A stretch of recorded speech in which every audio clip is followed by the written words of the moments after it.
We are in Acts 17, and we have made it to one of the most famous passages, not just in the book of Acts, but in all of Scripture.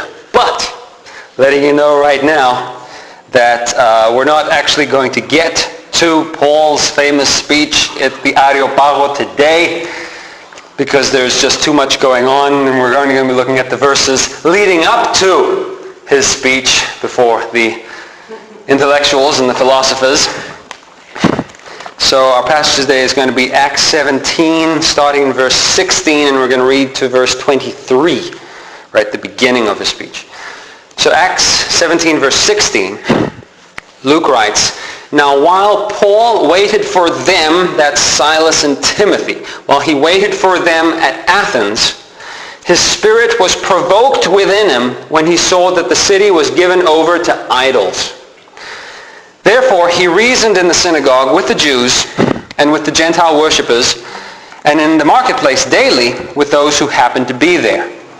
Then certain Epicurean and Stoic philosophers encountered him, and some said, 'What does this babbler want to say?' Others said, 'He seems to be a proclaimer of foreign gods, because he preached to them Jesus and the resurrection.' And they took him and brought him to the Areopagus, the Areospagos, saying, 'May we know what this new doctrine is of which you speak, for you're bringing some strange things to our ears. Therefore we want to know what these things mean.' For all the Athenians and the foreigners who were there spent their time in nothing else but either to tell or to hear some new thing. Then Paul stood in the midst of the Areopagus and said, 'Men of Athens, I perceive that in all things you are very religious. For as I was passing through and considering the objects of your worship, I even found an altar with this inscription, to the unknown God. Therefore the one whom you worship without knowing, him I proclaim to you.'" We will stop right there. You need to remember from the previous weeks, Paul is traveling through Greece. He went to Philippi, where he was beaten, thrown into jail, and then sent out. Then he went to Thessalonica, where there were a bunch of riots caused and he had to leave the city. Then he went to Berea, where again there were riots and he had to leave the city. And if you remember the last two verses from last week, look at verse 14. It says, "Then immediately the brethren in Berea sent Paul away to go to the sea, but both Silas and Timothy remained there. So those who conducted Paul brought him to Athens, and receiving a command for Silas and Timothy to come to him with all speed, they departed." So the brethren in Berea, they take him down to the sea. There's a debate amongst theologians. It's really not a big deal, but some people, because it doesn't say that he actually got on a boat and came down to Athens, and usually when he does get on a boat, the scripture says so. So they said maybe he didn't actually take a boat.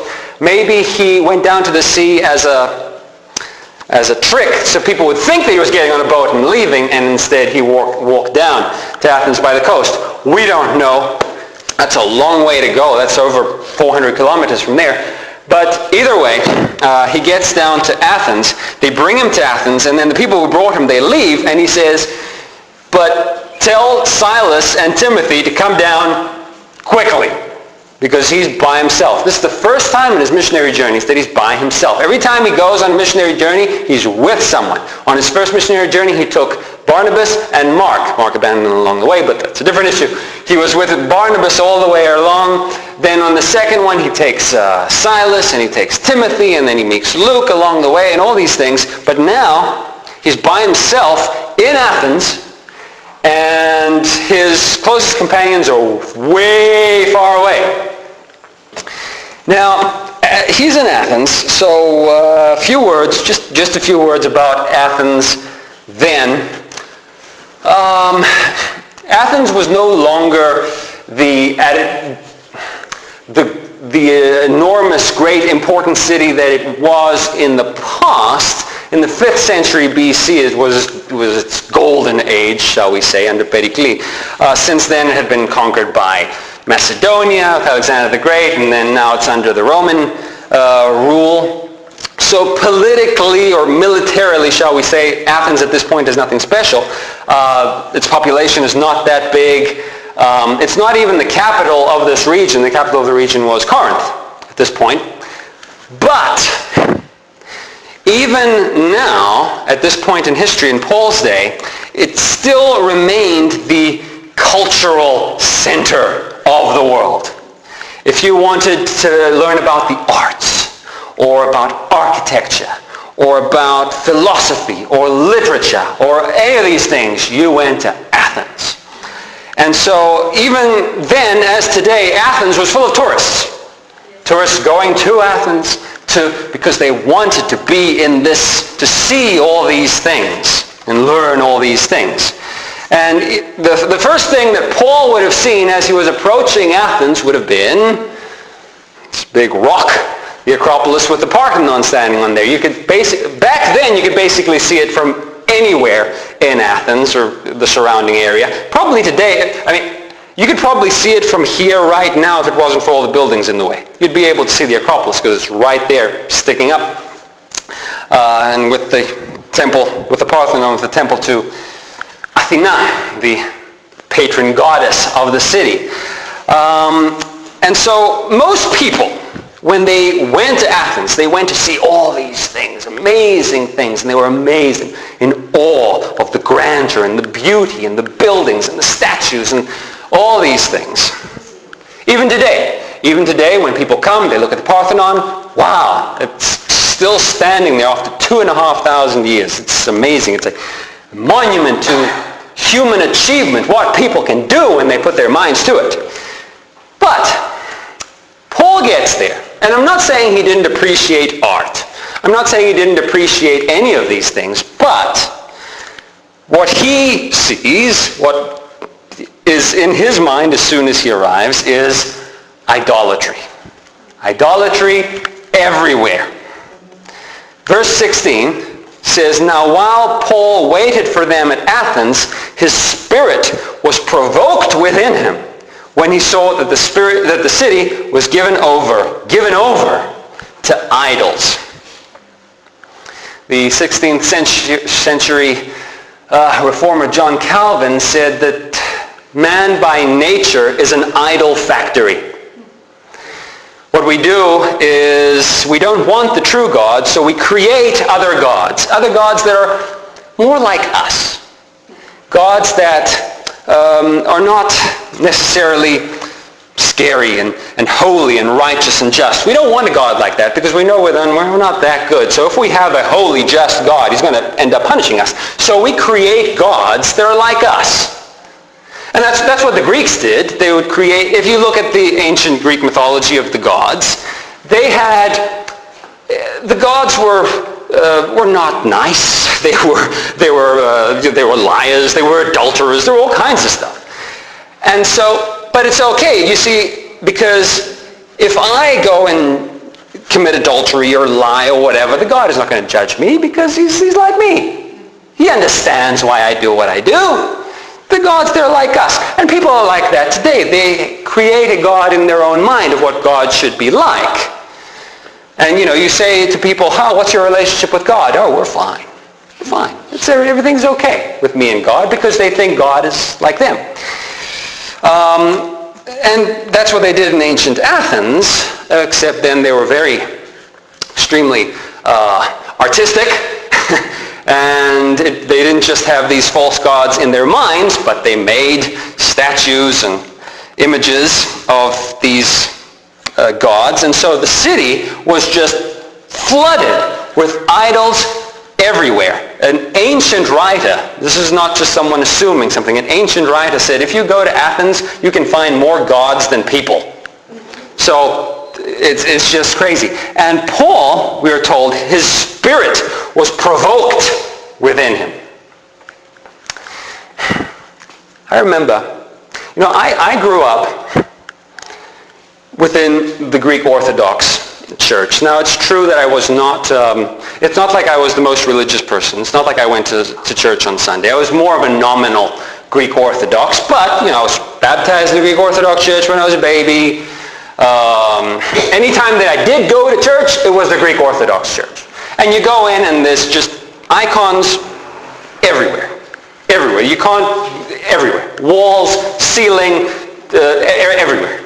And you all go in You line up and you bow down in front of the picture and you kiss the picture of Mary or the saints or Jesus, or they even have pictures of God the Father. And by the way, God the Father is not an old gray-haired man. Okay? Now, the Lord saved me when I was about 19. And I didn't go to a Greek Orthodox church for a few years. And then I don't remember what it was. It was a wedding. Maybe someone in my family or someone was getting married. So I went. And I didn't use to mind, all of a sudden I walk in and it's like, and all the people lining up to bow down in front of the image and kiss it. Let's lift up the 3-year-old that can't reach so it can kiss the image. And I was I don't know how to describe how I felt. It's a mixture of sorrow and anger and disgust and just too much idolatry right now.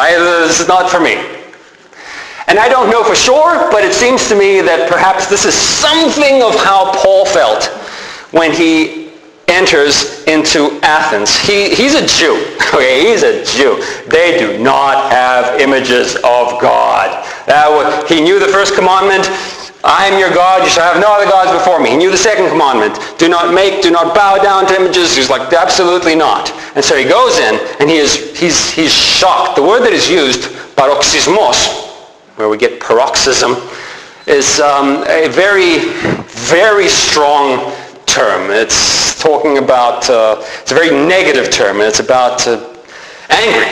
He's angry. He can't handle it there. This word that is used here is actually used many times in the Old Testament, in the Septuagint, in the Greek translation, the ancient Greek translation of the Old Testament.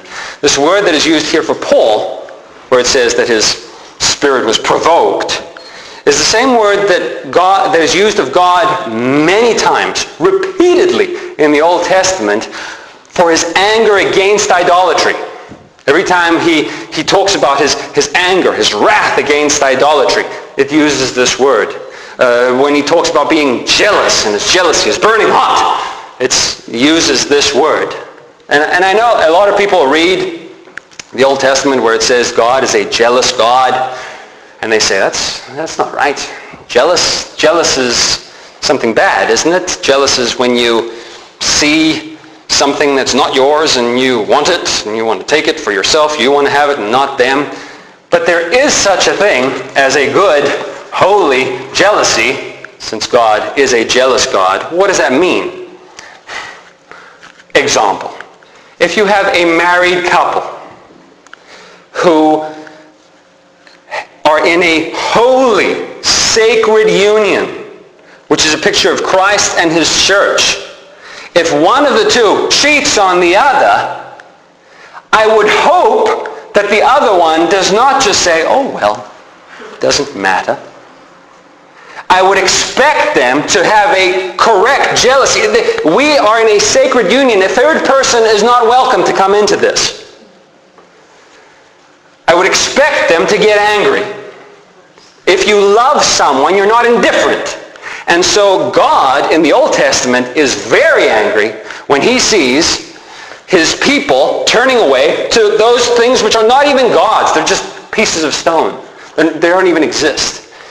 And so here, Paul seems to have the same heart as God on this matter. He cannot stand idolatry.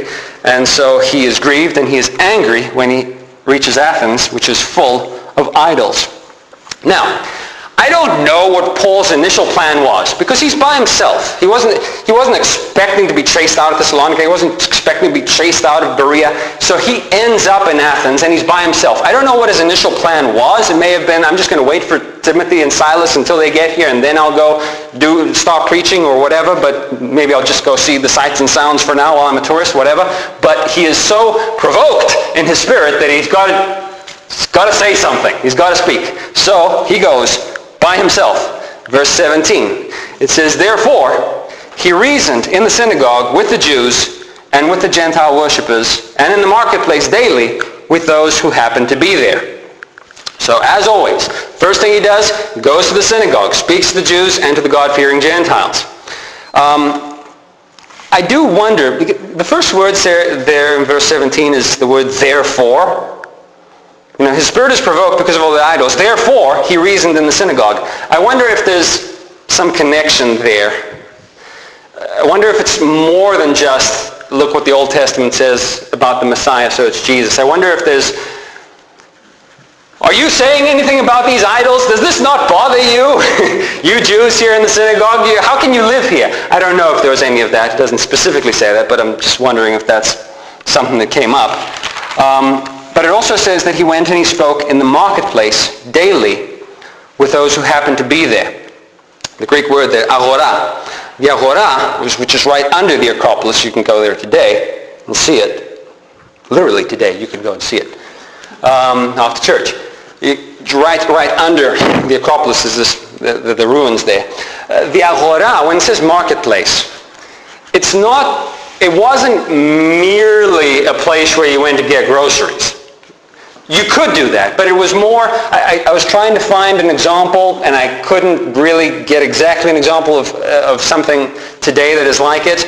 The best thing that I could do was something like a mall, but way more than that.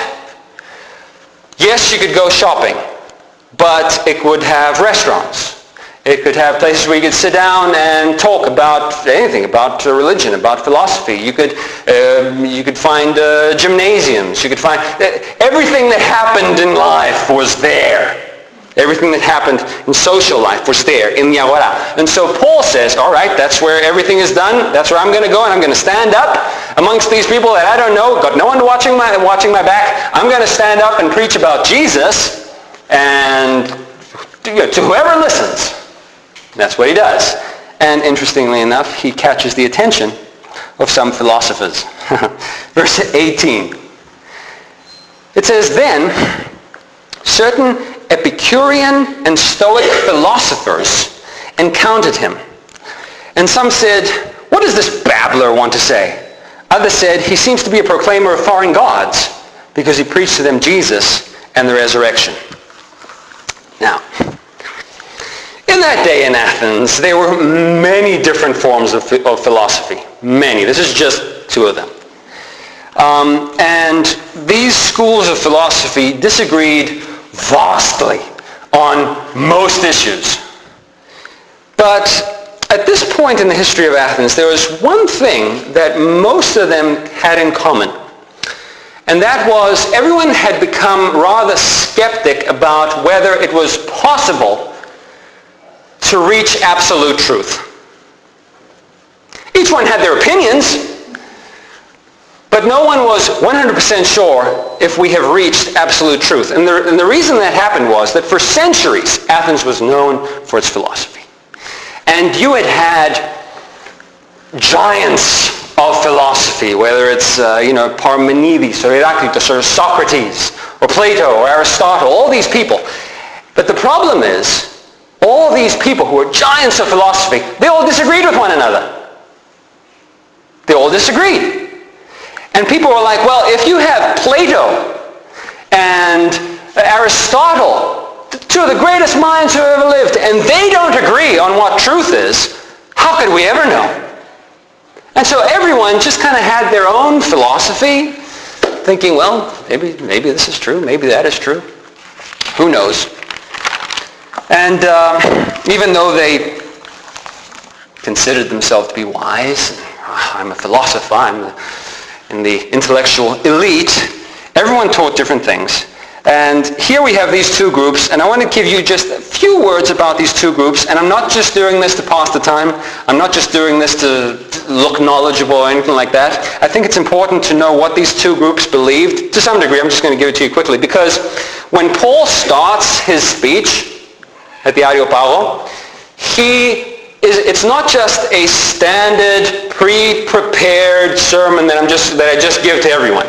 He knows what they believe, and he gives them the gospel. He doesn't change the gospel. The gospel is the same, but he applies it to the situation in which he is in. Every time a Jehovah's Witness comes to my door, they have a set thing of verses, and they expect me to kind of fall in line, and I'm not their usual person they meet, and everything is messed up. Well, Paul goes and he finds different people and he preaches the truth, but accordingly. And so next week when we go through the sermon, we'll see how the things that he says are specifically addressed to these philosophers because of what they believed. And so I think it would be helpful to know a few things about them. Just a few. And I'll remind you again next week. You have the Epicureans, the first group, which started by a guy named Epicurus. Okay, that was easy. A few centuries earlier. Epicurus said, yeah, they believed in the existence of gods, but the gods were so far detached from everything, they really had nothing to do with us. They existed, but they didn't get involved in everyday life or with anything that we did. That's basically what they believed. There's no judgment when you die. There's no afterlife. The gods do their own thing. People do their own thing. That's it.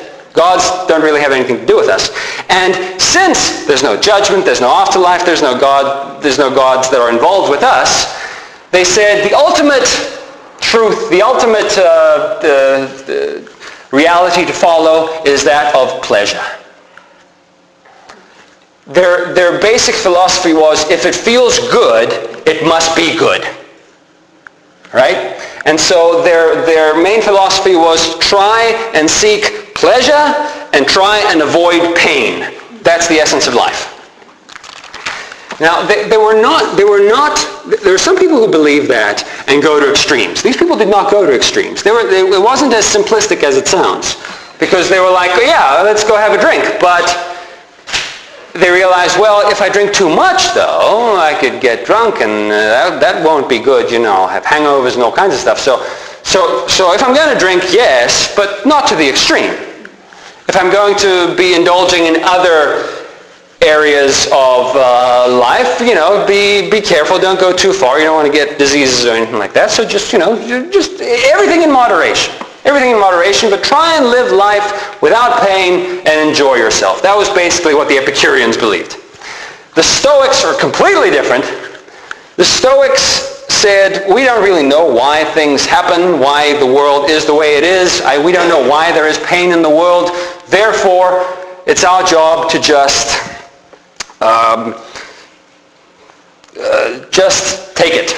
Just be patient and endure it.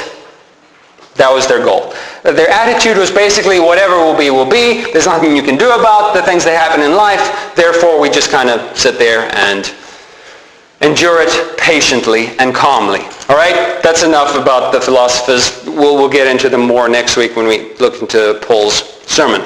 So these people who have completely different views, they come to Paul. And they've never heard these things before. They have no clue what he's talking about. What he is saying has nothing to do with the philosophy that they've preached. He's talking about Jesus and the resurrection. No Greek believed in resurrection. So they have no clue what he's talking about. And they come and they say, some of them say, what is this babbler talking about? I like that. Because it's like, we are the intellectuals, we're the philosophers, and this guy's talking about stuff that we've never heard before. What does this babbler have to say? But it's more interesting because the Greek word that is used there, spermologos, is very strange. It actually means a seed picker. You're like, what on earth does that mean? A seed picker was a reference to a bird that would fly around, take a seed from there, take a seed from there, take a seed from there, take a seed from there, and they used it for people who would get a bit of knowledge from here, get a bit of knowledge from there, get an idea from there, get an idea from there, and then they would present it as though they really knew what they were talking about, but they weren't. They were ignorant.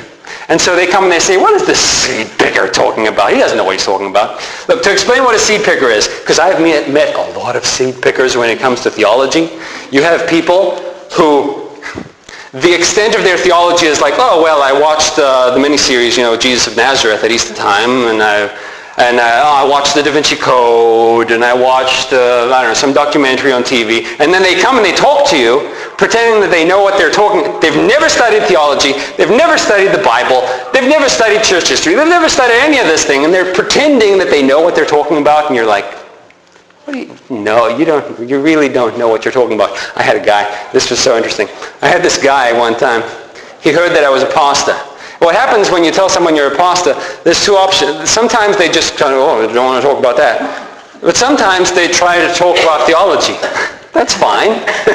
I had a guy once come to me and he was like, yeah, well, what Christians believe today is not what Christians believed 2,000 years ago. He said, Christians believed in reincarnation 2,000 years ago. And I said, really? Christians believed in reincarnation, you say? He said, yeah. I said, I'm assuming that you have some kind of proof for this, right? Well, I'm assuming you didn't just hear this off some random person or saying this. I'm assuming you have some kind of documentation to prove it, right? He's like, can you prove that they didn't believe in reincarnation? I said, yes. We have the letter to the Hebrews, which is a Christian writing from the first century. And in Hebrews chapter 9, it says, it is appointed for man to die once, and then there's the judgment. It's not that he dies and then comes again to life and dies again and then reappears as something else and dies again. No, you die once, and then there's the judgment by God. Oh, well, I don't know. I'm not sure, I don't know, kind of a thing. And it's like, yeah, that's a seed picker, all right? That's a person who he's pretending that he knows what he's talking about because he's assuming that most people won't be able to answer these things. So these people who have never heard of anything like this before, they think he's just some babbler. And like, what is this babbler talking about? Of course, Paul was not a babbler. He was not a seed picker. But because he was not talking philosophy, they assumed that he didn't know what he was talking about. Others said, he seems to be talking about foreign gods, because they've never heard of Jesus or the resurrection. And so they say, all right, let's take him to the Areopago. And let me do a quick side note here. And this is just for, how can I put this? This is just a little pet peeve that I have. Well, I'll just say it and move on. It drives me crazy when people say Mars Hill instead of Areopago. Okay? It's not a big deal, but I'm like, because here's the thing. Arios Pagos. Here's the two words, okay? Let me tell you really quick. Arios Pagos. That's what the word. The word Arios comes from Ares, which is the Greek god of war. Mars is the Roman god of war. And you'll say, it's the equivalent. Yeah, okay, well these people are Greeks. They're not Romans. Okay? The name is Ares, not Mars. Secondly, the word Pagos does not mean hill. The word Pagos refers to something that is solid and immovable. And some people will say, well, that's probably referring to the little hill where they met. Maybe not. Because the phrase Arios Pagos is not simply a reference to a place. It's a reference to a council, a group of people. And so it's quite possible that these people, because of their authority and their power that they had as a council, they called themselves the solidarity, the solidness, the immovable group of who they were because of their power. And so when it's called the Arios Pagos, it's literally the immovability and solidarity of Ares, of Ares. Okay, so just throwing that out, it's a council, and it's called the Arios Pagos. So, okay, moving on. The Arios Pagos, as I said, is a council, and they dealt with all kinds of stuff. They did trials. They would get together to make rules and regulations for civil life, for education, for religion, for all kinds of stuff. And so they're like, okay, here's a guy who's teaching some kind of new religion. Let's take him to the Areopago and see what they're going to say. So verse 19, it says, and they took him and brought him to the Areopagus, saying, may we know what this new doctrine is of which you speak? For you're bringing some strange things to our ears, therefore we want to know what these things mean. And I like verse 21, for all the Athenians and the foreigners who were there spent their time in nothing else but either to tell or to hear some new thing. This is Luke's, I was reading a commentary and someone said, this may be Luke's way of trying to get back at these people for calling his friend a babbler. Because he's basically saying they just kind of waste their time just talking about the next philosophical thing that comes up. So that's all they do. Well, Paul speaks. Here we go. Let's just look at the beginning. Here we go. Verse 22. Then Paul stood in the midst of the Areopagus and said, men of Athens, I perceive that in all things you are very religious. For as I was passing through and considering the objects of your worship, I even found an altar with this inscription, to the unknown God. Therefore, the one whom you worship without knowing, him I proclaim to you. He arrives. He says, the first thing that he says is, I can see that you're very religious. A couple of things about that. Number one, if you're reading King James or some other translations perhaps also, it says, I can see that you're very superstitious. The Greek word, disidaimon, can have two meanings. If you want to use it, you can use it in a negative way or you can use it in a positive way. In the negative way, it means superstitious. In a positive way, if you're trying to be polite, it means religious. And so most translators say, well, he's standing up in front of a group of people that he doesn't know, and so he's going to try and be polite to them, so they put in religious. And that may be very well the case. But if you know anything about Paul's theology, even being called religious is not a compliment. If you go to Romans chapter 1, Paul says all people know that there is a God. They can see creation, they have their conscience, by nature, they can see, they know that there is a God. But what do? Romans 1, they suppress that knowledge in unrighteousness. But what's the result of that? I think you all remember Romans 1. The result of that, when they suppress the knowledge of the true God, is not becoming atheists. It's becoming idolaters. They want to worship something because they know that there's a God, but they don't want to worship the true God. So they become idolaters. They're very religious. All people. Look at history. Look at the world. Most people are not atheists. They're very religious. They worship statues or icons or cows or the sun or the moon or whatever, but not the true God.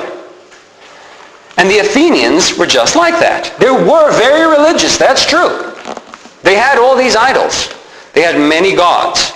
But he says, Paul sees that amongst all these altars and statues and all these things that they had, there was an altar that said, to the unknown God, or to an unknown God. And a lot of Greek people today who don't want to admit that their forefathers were idolaters, look at this verse and they say, you see?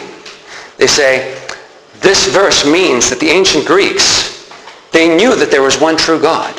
They knew that their gods, the gods of Olympus, they knew that those weren't the true gods. And they were seeking the one true God that they mentioned here, the unknown God.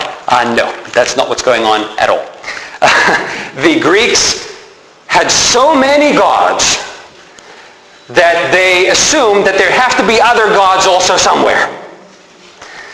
Whenever they made an altar, in everything in life, if they wanted to take a trip by sea, they would sacrifice something to Poseidon. If they were falling in love with someone, maybe they'd sacrifice to Aphrodite, or whatever. They would have all these different gods to whom they went to and sacrificed for different reasons.